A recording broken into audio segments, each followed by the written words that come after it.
Hello student, इससे पहले हम लोग ने किरचॉफ लॉ का जो है करंट लॉ हम लोगों ने लर्न किया। अब आज के डेट में हम लोग किरचॉफ वोल्टेज लॉ का एक्सपेरिमेंट करेंगे। ठीक, किरचॉफ वोल्टेज लॉ जो आपका जिस पर करना है, जो किट है वो आपको मैं दिखाता हूँ। ये आपका किट है और इस किट पर जो सर्किट डायग्राम बनी हुई है, इस सर्किट डायग्राम के माध्यम से हम किरचॉफ वोल्टेज लॉ का हम एक्सपेरिमेंट करेंगे। ठीक, ये आपका यहाँ पे देखेंगे कि यहाँ पे आपका ये सर्किट डायग्राम यहाँ पे इस किट के पर तैयार किया गया है। इसी सर्किट डायग्राम पे हम लोग वेरीफाई करेंगे किरचॉफ वोल्टेज लॉ। तो किरचॉफ वोल्टेज लॉ का सबसे पहले हम सर्किट डायग्राम बनाते हैं, ठीक है। उसके बाद हम लोग किरचॉफ का वोल्टेज लॉ करेंगे, ठीक है। तो ये रहा आपका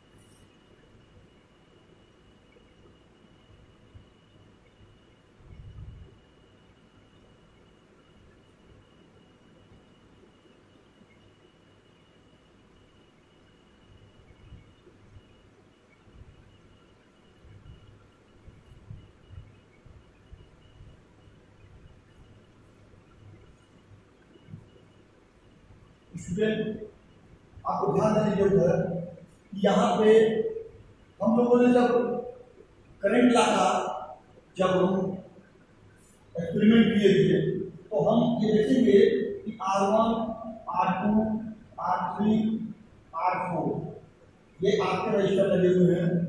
इसमें यहाँ पे हम वोल्ट मीटर लगा रखते हैं।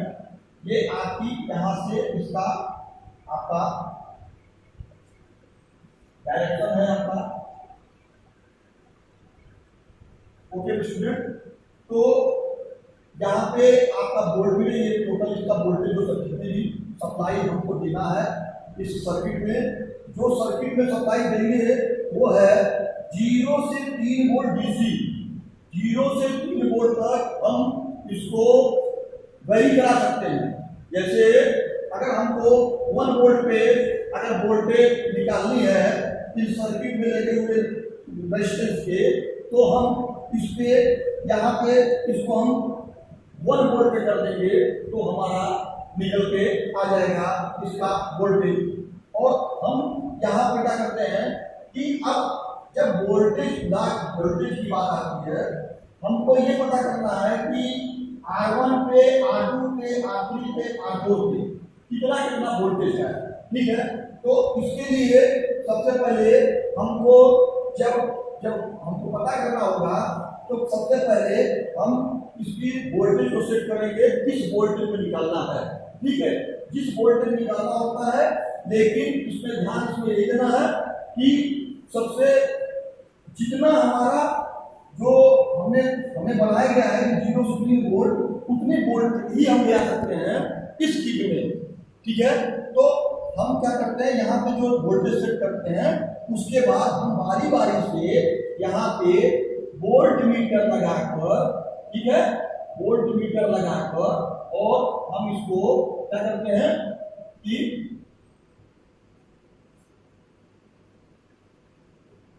वोल्ट मीटर निकालते हैं और बारी बारी से R1 का, R2 का, R3 का, ठीक है।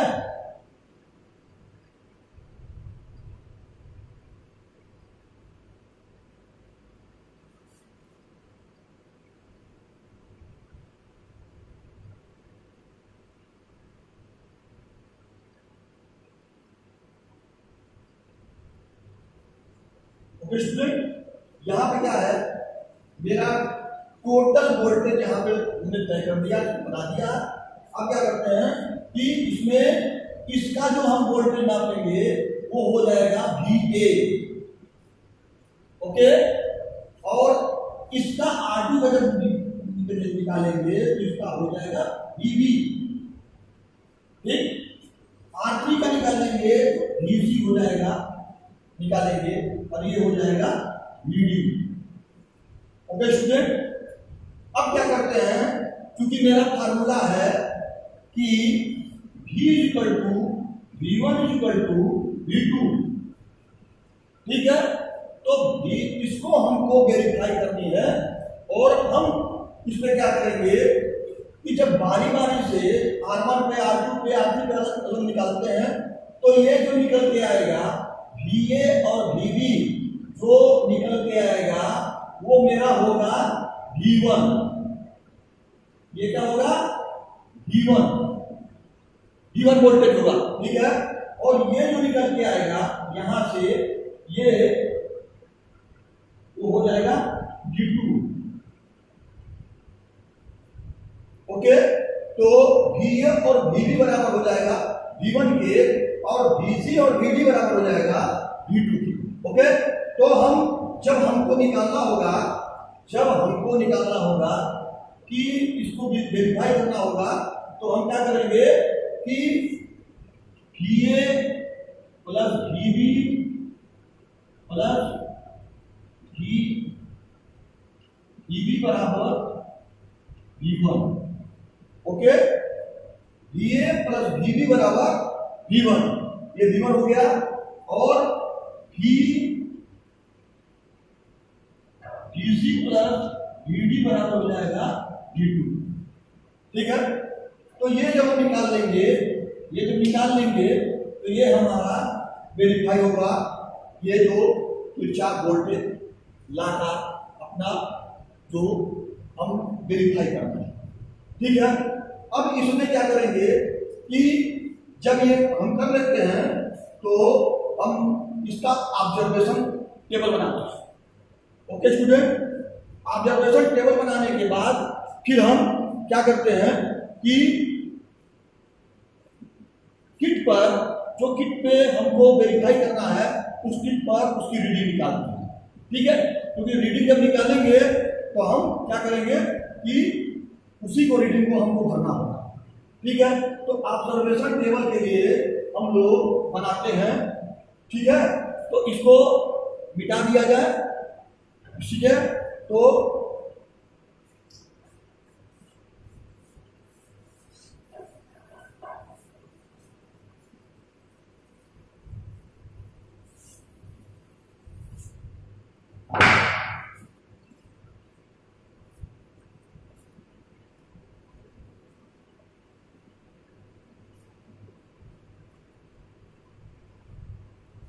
सबसे पहले हम ऑब्जर्वेशन टेबल तैयार करते हैं, जिसे हम उसमें रीडिंग भरें और फार्मूला बनाकर उसको वेरीफाई करें। तो क्या करेंगे, ऑब्जर्वेशन टेबल बनाएंगे, ठीक है।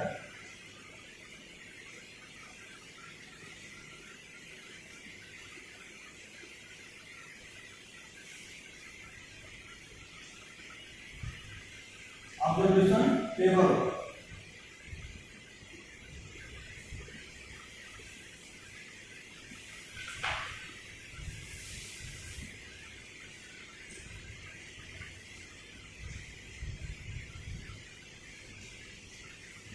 ओके। अब यहां आते हैं,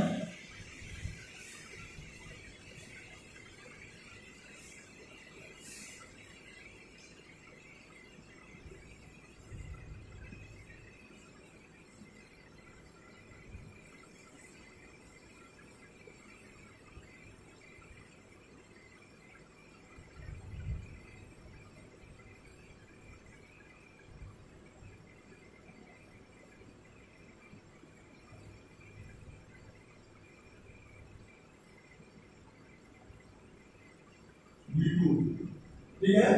तो ऐसे हम ऑब्जर्वेशन टेबल बना लेते हैं, और पहला में सीरियल नंबर 1, 2, 3 जितने भी आपको निकालना होगा, तो जितने भी रीडिंग निकालनी है वो उतना हम नंबरिंग कर लेते हैं, और उसके बाद हम उसका ऑब्जर्वेशन टेबल लिखते हैं, और इसका होता है V equal to V1 equal to V2 और प्लस यहाँ पे कर देते हैं आपको एरर। तो एरर को एरर डाल देते हैं। क्यों एरर क्यों डालते हैं?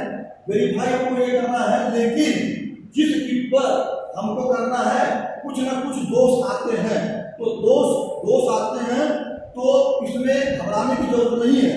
जो भी दोष आएंगे उस दोष को क्या करेंगे कि एरर में हम डाल देते हैं। ओके, तो करना क्या है कि नंबर 1, नंबर 2, नंबर 3, ठीक है। तो अगर आपने यहाँ पर नोट कर लिया तो फिर हम लोग चलते हैं प्रैक्टिकल करने के लिए। प्रैक्टिकल करके फिर हम इसमें रीडिंग करते हैं। तो स्टूडेंट, हमने बताया था इसके पहले कि जिस किट पे हमने दिखाया भी था आपको, एक्सपेरिमेंट हम करने से पहले आपको मैं दिखलाया था कि ये किट आपको इसी पे हम किरचॉफ करंट लॉ भी हम वेरीफाई किए थे और इसी पर हम किरचॉफ वोल्टेज लॉ को भी वेरीफाई करेंगे। सर्किट डायग्राम जो मैंने अभी बोर्ड पर मैंने बनवाया वो सेम सर्किट यहाँ पे है। ये आपका वोल्टेज बता रहा है, ये जो लगा हुआ है डिजिटल वोल्ट मीटर लगा हुआ है यहाँ पे, और डिजिटल मिली एम्पियर में ये जो करंट बताएगा वो मिली एम्पियर में बताएगा। ठीक है, यह पोटेंशियल मीटर है। हमने बताया कि 0 से 3 वोल्ट तक ले आपका जो है डीसी आपको सप्लाई दे रहा है, वेरिएबल है, और आप उसमें क्या करेंगे कि 0 से 3 वोल्ट तक कोई भी वोल्टेज ले सकते हैं। आप स्वतंत्र हैं 3 वोल्ट तक लेने के लिए। ठीक है, तो इन 3 वोल्ट में हमने बताया था कि आप R1, R2, R3, R4, ठीक है ना। तो ये अलग अलग रजिस्टर है। इस अलग अलग रजिस्टर पे हमको बार बार इस पे हमको वोल्ट मीटर लगाकर और हम इसका वोल्टेज नाप लेते हैं। ठीक है, यहाँ वोल्ट मीटर लगा हुआ है या एम्पियर मीटर लगा हुआ है, इसको हमको यहाँ सर्किट में इससे ये अटैच नहीं है, लेकिन हम वायर के माध्यम से इसमें हम अटैच करते हैं। ठीक है, तो हम देखते हैं कि आप यहाँ सप्लाई है, सप्लाई जुड़ी नहीं है, सप्लाई को हम यहाँ पे जोड़ते हैं। ठीक है, सप्लाई को यहाँ पे हमने जोड़ दिया। ओके, अब आप क्या करते हैं कि यहाँ पे हम वोल्ट मीटर लेते हैं। ठीक है, वोल्ट मीटर कहाँ लगा हुआ है? वोल्ट मीटर यहाँ लगा हुआ है आपका। ओके, अब हमको लगा हुआ है वोल्ट मीटर में एक वायर तो मैंने लगा दिया। ठीक है, दूसरी वायर भी हम इसको लगाते हैं वोल्ट मीटर की। ओके, ठीक है स्टूडेंट, और आपको यहाँ पे हम इसको सर्किट को पूरा करते हैं। क्या करते हैं? सर्किट ज्वाइंट नहीं है, ठीक है, सर्किट को हम यहाँ पे हम क्या करते हैं? पूरा कर लेते हैं।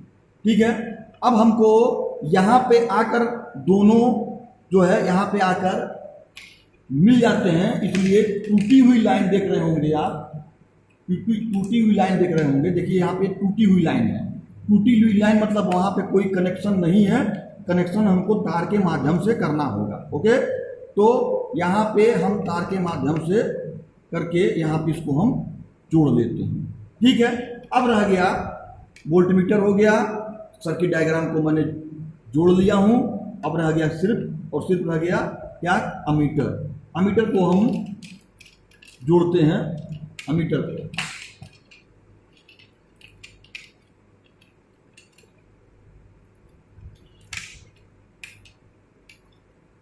ठीक है, ये हो गया अमीटर। ठीक है, अब हम क्या करते हैं कि इसको ये देखेंगे ध्यान से, अगर ध्यान से देखेंगे तो आप इसको जैसे जैसे हम वैरी करा रहे हैं, कम कर रहे हैं तो कम हो रहा है। ठीक है ना, हो रहा है ना। ठीक है, यानी अगर 3.01 है, 0.03, 24 ऐसे बढ़ाते चले जाते हैं। जैसे जैसे वोल्टेज बढ़ता है वैसे वैसे करंट भी बढ़ रहा है। ठीक है, तो अभी हम इसमें हम एक मान लेते हैं कि हम 2 वोल्ट पे निकालेंगे। ठीक है, तो 2 वोल्ट पे हम इसको हम सेट करते हैं और 2 वोल्ट पे इसको ले आकर यहाँ पे वोल्टेज। ठीक है, तो 2 वोल्ट पे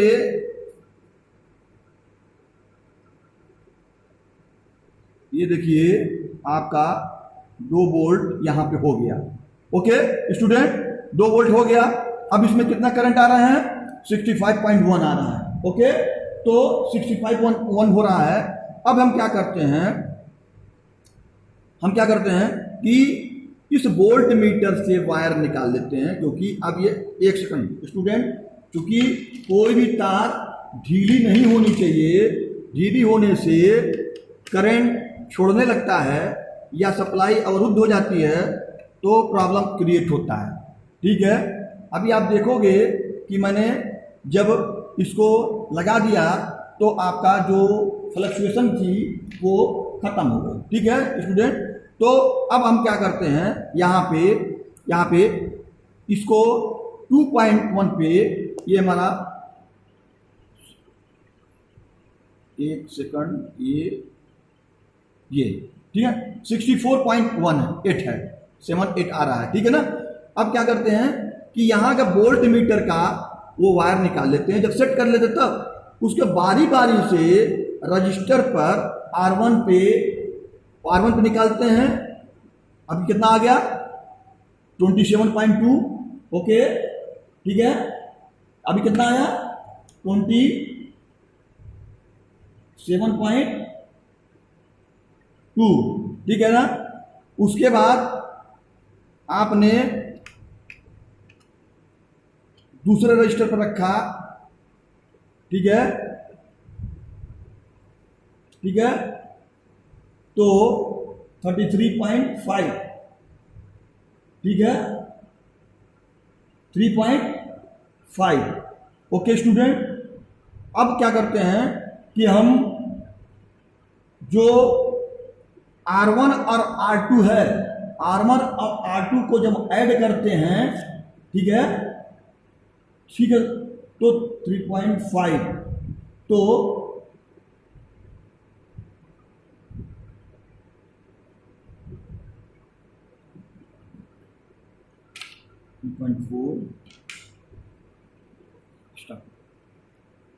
अलग अलग मैंने बोला ना कि हर रजिस्टर पे बारी बारी से वोल्ट मीटर लगाकर हम चेक करते हैं।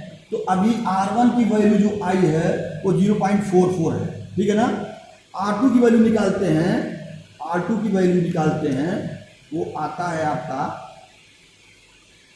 1.41। ठीक है, तो अभी आप देखोगे, ठीक है ना, अभी आप देखेंगे कि जब हम निकालते हैं तो कुछ एरर आ रहा है। ठीक है ना। एरर कैसे आ रहा है? एरर ऐसे आ रहा है कि इसमें हमने पहले बताया कि जो भी किट है उस पर पूरी तरह से कुछ ना कुछ त्रुटियां रह जाती है। बनाने के टाइम में जो डेवलप की जाती है वो रह जाती है, तो उसमें घबराने की कोई बात नहीं। वो लगभग जो है अप्रॉक्स मान लेते हैं कि हमारा जो वेरीफाई कर रहे हैं वो सही है। तो हम देखेंगे, ठीक है, देख लेते हैं कि